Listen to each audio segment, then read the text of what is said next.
దేవుని ప్రియులారా, క్రైస్తవుడి జీవితంలో శ్రమలు అనేవి దీర్ఘకాలం దేవుడు ఉంచడు. మబ్బు తొలగినట్లు తొలగిపోయే ఒక దినమును దేవుడు ఖచ్చితంగా రప్పిస్తాడు. ఏదైతే మూయబడిన ద్వారమో దాన్ని దేవుడు ధారాళంగా నీ కళ్ళ ముందు తెరుస్తాడు.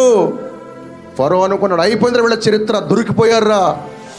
ముందు చూస్తే సముద్రం, ఇటు చూస్తే కొండలు, అటు చూస్తే ఇసుక అరణ్యము, వెనక చూస్తేనేమో శత్రు సైన్యం, తప్పించుకుని పారిపోలేరు, దొరికిపోయారా అనుకుంటూ ఉండగా దేవుడు ద్వారబంధములు తలుపులు తెరిచినట్టుగా సముద్రమును తెరిచాడు. కిటికీలు మూయబడితే దేవుడు ద్వారములు తెరుచువాడు. ఎవడు మూసాడో, ఎవడు అడ్డుకున్నాడో, ఎవడు కాదన్నాడో, ఎవడు చెడగొట్టాలనుకున్నాడు, ఎవడు కుతంత్రాలు పన్నాడు, ఎవడు కుట్రలు పన్నాడో, నువ్వు మూసినవి కిటికీలే, దేవుడు తెరిచేది తలుపులు.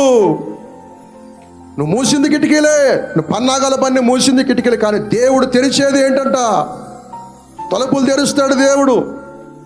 మొయిని ఎంతకాలం మోస్తాడు వాడు? ఎన్ని అడ్డంకులు పెడతాడు, ఎన్ని చిక్కులు పెడతాడు, ఎన్ని చికాకులు పెడతాడు, ఎన్ని రకాలుగా కుటుంబంలో దూరి చిచ్చులు పెట్టని, అయ్యగారికి విశ్వాసికి మధ్య ఎన్ని పొలలు ఎత్తాడు,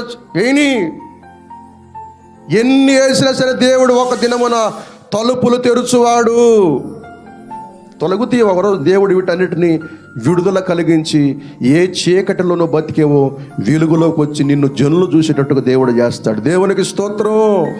అప్పటి వరకు ఏం చేయాలంటే ఓర్పు ఉండాలి. దేవుళ్ళు ఏముండాలి?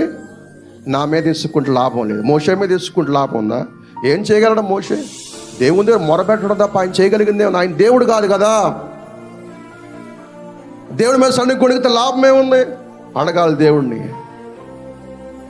అడుక్కోవాలి.